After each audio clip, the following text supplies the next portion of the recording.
এবার সদ্য নির্বাচিত এক এমপির গালে থাপ্পড় মেরেছেন এক পুলিশ কনস্টেবল।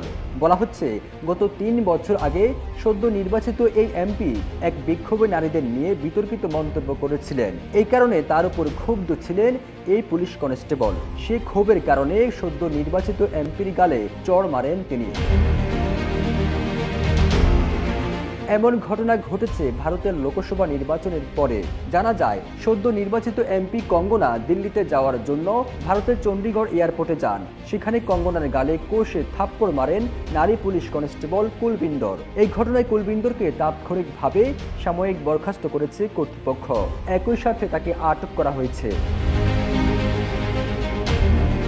ওয়ালটন ফ্রিজ কিনে অনেকের মতো আপনিও হয়ে যেতে পারেন মিলেনিয়াল। সেরা পণ্যের সেরা অফার। 2020 এবং 2021 সালে কৃষকদের আন্দোলন নিয়ে এমপি কঙ্গনা বিভিন্ন বাজে মন্তব্য করেন। এই কারণে কৃষকরা তার উপর ক্ষিপ্ত ছিল। কয়েকদিন আগে লোকসভা নির্বাচনের জন্য যখন তিনি মান্ডিতে যাচ্ছিলেন, তখন চণ্ডীগড়ে তার গাড়ি ভরে আটকে দেয় কৃষকরা।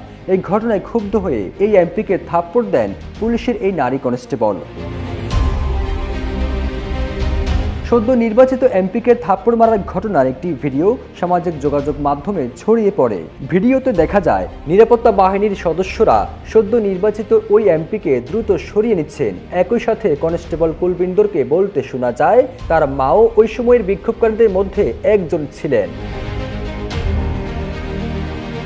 সদ্য সমাপ্ত লোকসভা নির্বাচনে হিমাচল প্রদেশের মান্ডি আসনে বিজেপির টিকিটে এমপি নির্বাচিত হয়েছেন বলিউড তারকা কঙ্গনা। তিনি প্রথমবার নির্বাচনে অংশ নিয়েই জয় পেয়েছেন। তার কাছে হেরেছেন কংগ্রেস নেতা বিক্রমাদিত্য সিং।